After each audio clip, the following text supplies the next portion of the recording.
Kwa jina naitwa Linda Mshana, ni meneja masoko na uhamasishaji mfuko wa Self. Wengine wanatufahamu kama Self Microfinance Fund. Na siku ya leo ambayo tunaadhimisha siku ya kwanza ya siku za 8/8 hapa kwenye viwanja vya Dodoma, tupo kwa ajili ya kutoa fursa mbalimbali kwa wananchi, kuwaonyesha ni vitu gani ambavyo wanaweza kuvifanya kwa ajili ya kukuza uchumi wao. Na safari hii tumekuja na vitu vipya ambavyo vilikuwa hapo awali hatukuwa navyo. Kwa mfano kama mkopo wa nishati safi. Tunajua kilimo kinaanzia na pale tunapokuwa na mazingira wezeshi na hali ya hewa nzuri kwa ajili ya kilimo. Kwa hiyo tunaanza sisi pale majumbani kwetu kwa kuhakikisha tunatumia nishati safi. Kuna majiko ambayo yanatumia umeme mdogo sana, yako hapo, unaweza kuyapata kwa mkopo kwa unalipa kidogo kidogo. Lakini vile ni kijana, una ajira, unatafuta ajira na ungependa kwenye masuala ya kahawa na nini, tupo tunakopesha maduka ambayo tunasema maduka yanayotembea, mobile coffee shops.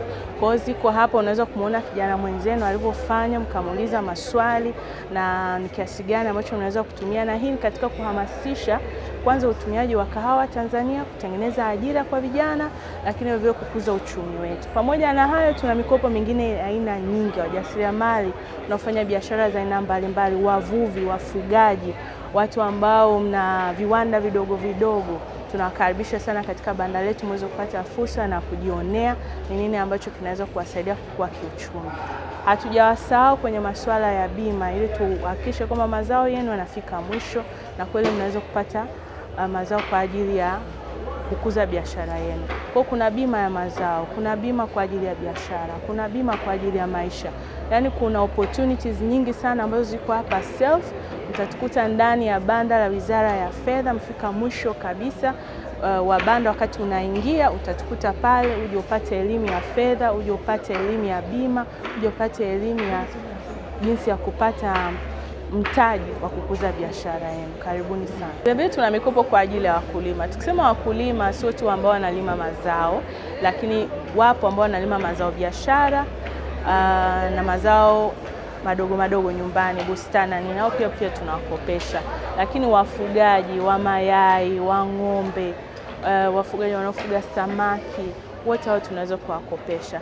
Lakini vile wote ambao wako kwenye mnyororo mzima wa kilimo, wewe unanunua bidhaa unaenda kuziuza, hapa ni mahali pako pa kuongeza mtaji wako.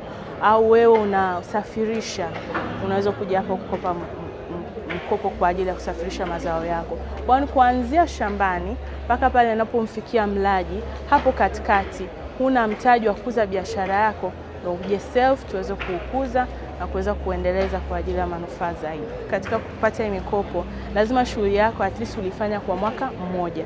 Kwa maana uijue biashara yako kwamba je, unaifanya kwa muda gani, misimu yake, matatizo yake yako wapi, tukusaidie sehemu gani, tukuvushe sehemu gani kwa masuala ya mtaji. Hilo ni la muhimu sana. Lakini pia uwe na elimu kidogo hicho ambacho unaenda kukifanya, na sisi tutakusaidia sasa kwenye masuala ya mtaji. Lakini hicho ndio kigezo kikubwa sana.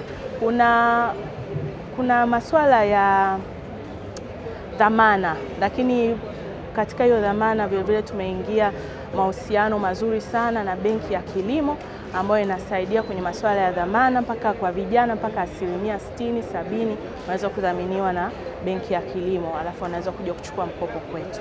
Kwa hiyo hakuna mtu ambaye anashindwa. Tunajua kwamba tukikuelekeza vizuri utaweza kufanya kilimo chako kizuri cha kisasa chenye mtija na manufaa kwa ajili ya maendeleo yako.